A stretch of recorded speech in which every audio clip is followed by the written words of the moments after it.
अब कई अधिकारी चापलूसी रोटी बना रहे थे, वो किस नियम में था?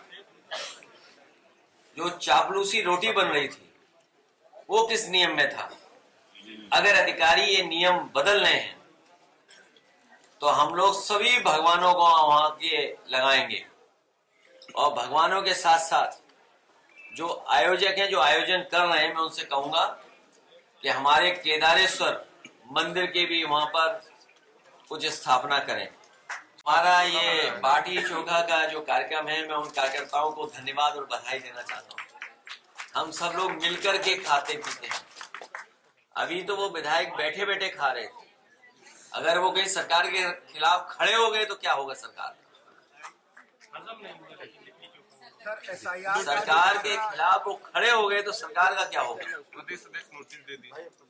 इसीलिए तो मैं कह रहा हूँ कि वो विधायक अभी तो बाटी चोखा खा रहे थे बैठे बैठे, अगर वही विधायक खड़े हो गए सरकार के खिलाफ तो सरकार का क्या होगा? और इसलिए हम कार्यकर्ताओं को बधाई देंगे कि कार्यकर्ताओं ने बाटी चोखा का जो अच्छा कार्यक्रम किया, हम सब मिलकर के एक दूसरे के प्रति बहुत अच्छा व्यवहार है हमारे मिलजुल करके खाने का जो हमारा एक संस्कृति रही है, इसी तरह हम लोग एक दूसरे का सम्मान करते हैं। जिस समय मुख्यमंत्री जी ने कहा था कि 4 करोड़ वोट उनके कट गए हैं, उसी समय उन्होंने अधिकारियों को संदेश दिया था बेईमानी करने के लिए। हमें उम्मीद है कि इलेक्शन कमीशन और जो मैपिंग ऐप है और जो कंपनियां टेक्नोलॉजी में मदद कर रही है इलेक्शन कमीशन की, वो निष्पक्ष होंगी, और इस समय इस तरह के डेटा आ रहे हैं, जो आंकड़े आ रहे हैं, वो साबित कर रहे हैं कि इलेक्शन कमीशन को और अधिकारियों को अपनी क्रेडिबिलिटी भी साबित करनी है।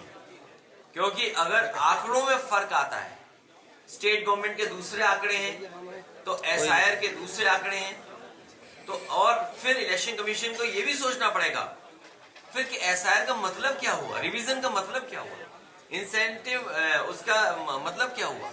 मैंने आपसे कहा कि इस समय अधिकारी और चुनाव आयोग की क्रेडिबिलिटी का सवाल है कि अगर इस तरह के आंकड़े आ रहे हैं तो जो लोग शामिल हैं, जो टेक्नोलॉजी शामिल है, आखिरकार वो कहीं हेरा फेरी की तैयारी तो नहीं कर रहे हैं?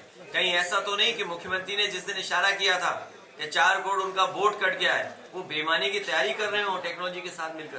सर, पश्चिम बंगाल में चुनाव है, क्या लगता है SIR का असर वहाँ पे भी दिखाई? पश्चिम बंगाल में ममता बनर्जी जी बड़े वोटों से जीतने जा रही हैं।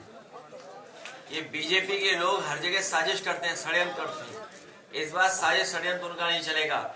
बंगाल में हारेंगे और फिर यूपी में भी हारेंगे।